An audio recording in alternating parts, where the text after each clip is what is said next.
कौन कौन सी ऐसी खतरनाक गलतियां हैं जो थायराइड के पेशेंट्स को नहीं करनी चाहिए, आज बात करेंगे। थायराइड के डिसऑर्डर्स में ज़्यादातर दो कैटेगरी में लोग आते हैं, एक हाइपोथायरॉयडिज्म वाले, एक हाइपरथायरॉयडिज्म वाले, यानी लो थायराइड वाले या हाई थायराइड वाले।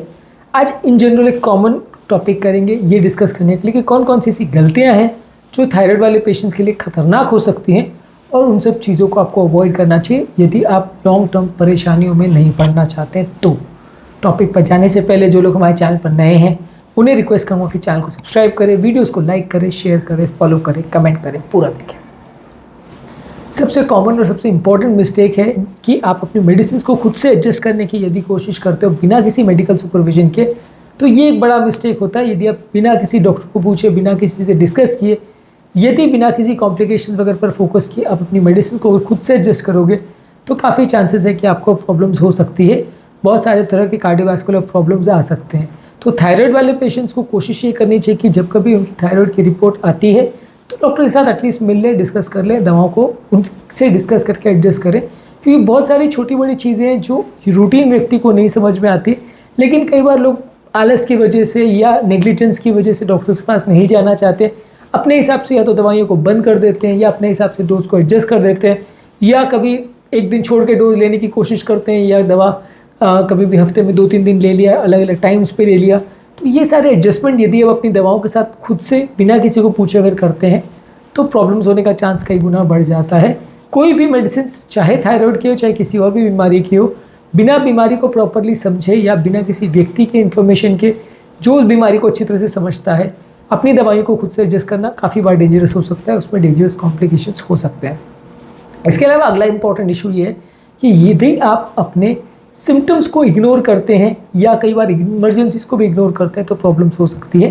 जैसे मान लीजिए अगर आपको छाती में दर्द हो रहा है, घबराहट हो रही है, पसीना हो रहा है, सांस लेने में तकलीफ हो रही है, या व्यक्ति सडनली बहुत ज़्यादा शिथिल हो रहा है, कॉन्शियसनेस नहीं हो रही है, बेहोश हो गया है, तो ये सारी चीज़ें जो है थायराइड क्राइसिस की तरफ पॉइंट कर सकती है, या थायराइड रिलेटेड हार्ट कॉम्प्लिकेशन की तरफ पॉइंट कर सकती है, या थायराइड रिलेटेड कुछ और ऑर्गन्स के फेलियर की तरफ पॉइंट कर सकती है। तो यदि इस तरह का कोई भी सीरियस सिम्टम्स अगर हो रहा है, सीवियर सिम्टम्स हो रहा है, या कोई इमरजेंसी सिचुएशन अगर क्रिएट हो गई है, तो बहुत ज़्यादा ज़रूरी है कि आप रेगुलर बेसिस पे उसको डिस्कस करें। और इस तरह की इमरजेंसी के लिए अगर कुछ प्रॉब्लम है, अगर कुछ अराइज हो रहा है, तो नज़दीक के जो भी हॉस्पिटल है या जिस भी डॉक्टर को आप दिखाते हैं उनके पास जाके इसको ट्रीट करें।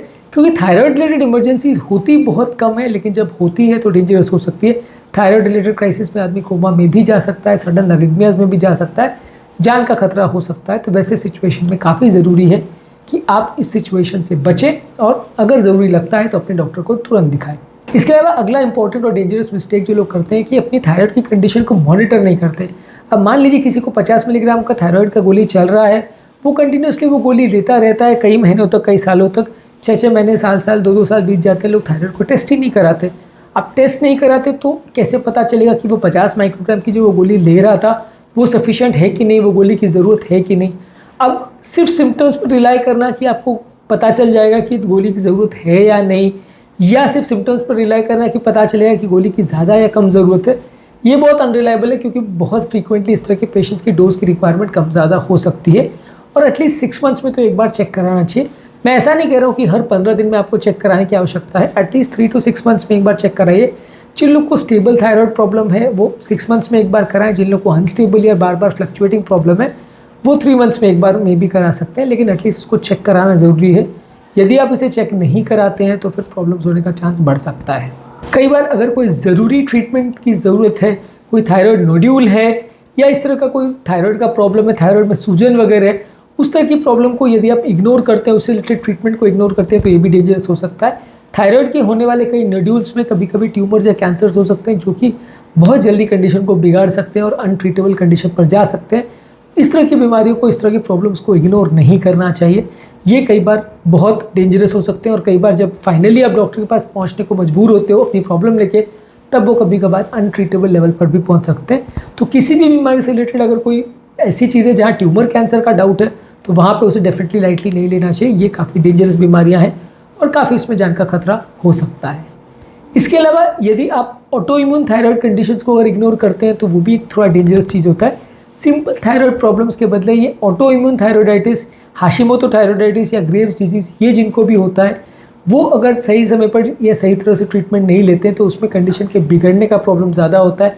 इसमें आँखों से रिलेटेड प्रॉब्लम, हार्ट से रिलेटेड प्रॉब्लम, थायराइड कैंसर का प्रॉब्लम्स कंपैरेटिवली होने का चांस ज़्यादा रहता है। तो ये बीमारी में आपको और ज़्यादा अग्रेसिव होकर बीमारी का ट्रीटमेंट कराने की आवश्यकता है। आप सिंपल थायराइड वाले प्रॉब्लम में एक बार फिर भी अगर इग्नोर करके या थोड़े दिन कुछ ना करो तो काम चल सकता है, पर जहाँ थायराइड लेवल पे सूजन होती है या थायराइड में कोई ऐसी डिजीज़ है जैसे हाशिमोटोज़ है या ग्रेव्स डिजीज़ है जहाँ कंडीशन जल्दी जल्दी बिगड़ सकती है एंटीबॉडीज़ की वजह से, वहाँ पे आप उसे इग्नोर मत करिए, क्योंकि वहाँ पे जब कंडीशन बिगड़ेगी तो कई बार उसे संभालना मुश्किल पड़ता है। इसके अलावा यदि कोई थायराइड स्टॉर्म को इग्नोर करता है, जिसमें ऐसा होता है कि सडन थायराइड लेवल्स बहुत ज़्यादा बढ़ जाते हैं और पेशेंट हाइपर थायराइड सिम्टम्स में चला जाता है, तो वैसे कंडीशन में यदि आप उसको इग्नोर करेंगे तो वो भी काफ़ी डेंजरस होता है। उसमें सडन घबराहट, बेचैनी होना, पसीना होना, बहुत ज़्यादा वजन कम हो जाना, बहुत ज़्यादा धड़कन बढ़ जाना, और आप वैसे केस में अगर चेक करते हो तो थायराइड लेवल्स बहुत ज़्यादा निकलते हैं। वैसे कंडीशन में पेशेंट को हॉस्पिटल में भर्ती करके अर्जेंट ट्रीटमेंट करने की आवश्यकता होती है। यदि वैसे कंडीशन में आप इग्नोर करोगे सिम्टम्स को तो कई बार उसका खामियाजा भुगतना पड़ता है और लॉन्ग टर्म प्रॉब्लम्स आ सकती है। तो अगर थायराइड स्टॉर्म है जिसमें बहुत सडनली कंडीशन बिगड़ गई तो डेफिनेटली आपको हॉस्पिटल एडमिशन की ज़रूरत है। उसी तरह अगर सिवियर मिक्सिडीमा है या सिवियर लो थायराइड का कंडीशन है जिसको मिक्सिडीमा बोलते हैं, वहाँ पे भी आदमी बहुत जल्दी कोमा में जा सकता है। तो वैसे कंडीशन में भी यदि आपने प्रॉपर डॉक्टर को नहीं दिखाया या प्रॉपर ट्रीटमेंट नहीं लिया तो जान का खतरा हो सकता है। तो वैसे कंडीशन में भी आपको इग्नोर करना सिम्टम्स को कई बार डेंजरस हो सकता है। इसके अलावा यदि किसी व्यक्ति को थायराइड मेडिसिन से या इससे रिलेटेड कोई मेडिसिन लेने से कोई सीवियर साइड इफेक्ट्स या एलर्जीज हो रही हैं तो उसे भी इग्नोर करना या डाउन प्ले करना या उसको अपने हाल पर छोड़ देना भी कभी कभी डेंजरस हो सकता है। थायराइड मेडिसिन वैसे तो ज़्यादातर सेफ रहती हैं, लेकिन कभी कभार वो किसी किसी व्यक्ति में थोड़ा एलर्जिक रिएक्शंस कर सकती हैं। इस तरह की मेडिसिन से अगर कोई प्रॉब्लम हो रही है तो उसको तुरंत अपने डॉक्टर के साथ डिस्कस करिए, और जहाँ तक पॉसिबल है दवाओं को चेंज करके या उसके पैटर्न को चेंज करके, डोज को चेंज करके या एलर्जी को कंट्रोल करके उसे मैनेज किया जा सकता है। इसके अलावा यदि कोई व्यक्ति एक्सट्रीम डाइट्स में इन्वॉल्व होता है या क्रैश डाइट वगैरह करके बहुत वजन कम करने की कोशिश करता है तो वो भी थायराइड पेशेंट्स के लिए कभी कभार गड़बड़ हो सकती है, क्योंकि थायराइड बेसिकली शरीर के मेटाबॉलिज्म को कंट्रोल करता है, और यदि मेटाबॉलिज्म में बहुत सडन चेंजेस अगर होते हैं, आप एक्सट्रीम डाइटिंग करते हो, एक्सट्रीम वेट लॉस करते हो, तो उसमें सडनली थायराइड की कंडीशन बिगड़ सकती है और ऐसे पेशेंट्स को कभी कभार प्रॉब्लम्स आ सकती है। तो यदि आप एक्सट्रीम डाइटिंग कर रहे हो तो उसमें सिम्टम्स के बिगड़ने का या सडन आपकी कंडीशन के बिगड़ने का चांस ज़्यादा हो सकता है। ऐसे कंडीशन में कई बार न्यूट्रिशनल प्रॉब्लम्स भी हो सकती है, हेल्थ प्रॉब्लम्स भी हो सकती है। तो ऐसे कंडीशन में आपके लिए ज़्यादा अच्छा है कि आप प्रॉपर अपना ट्रीटमेंट कराएं और जहाँ ज़रूरी है प्रॉपर उसका इलाज करवाएं। और इसलिए ऐसे सिचुएशन ज़रूरी है कि आप इस तरह के बहुत ज़्यादा अग्रेसिव डाइटिंग प्रैक्टिसेस में ना पड़े। जहाँ ज़रूरी है वहाँ डॉक्टर से डिस्कस करके, प्लान आउट करके अपने वेट लॉस के लिए कुछ तरीके का प्रयोग करें, लेकिन बिना डॉक्टर के सर्विलेंस के एक्सट्रीम डाइटिंग वगैरह मत करिए, क्योंकि इससे शरीर का मेटाबॉलिज्म सडनली चेंज हो सकता है, जो कि थायराइड पेशेंट्स के लिए कभी कभार डेंजरस हो सकता है। तो बिना डॉक्टर के सुपरविजन के इन सारी चीज़ों को करना खतरनाक है। तो आज के टॉपिक में हमने कुछ इंपॉर्टेंट मिस्टेक्स के बारे में बात करी, कुछ इंपॉर्टेंट प्रॉब्लम्स के बारे में बात करी जो थायराइड पेशेंट्स को अवॉइड करनी चाहिए, जो उनके लिए खतरनाक या डेंजरस हो सकती हैं यदि उस चीज़ों को वो ध्यान ना दे और इग्नोर करें और प्रॉपरली सही समय पर ट्रीटमेंट ना करें। तो उम्मीद करूँगा कि आज के टॉपिक में कुछ नई बातें जानने को मिली।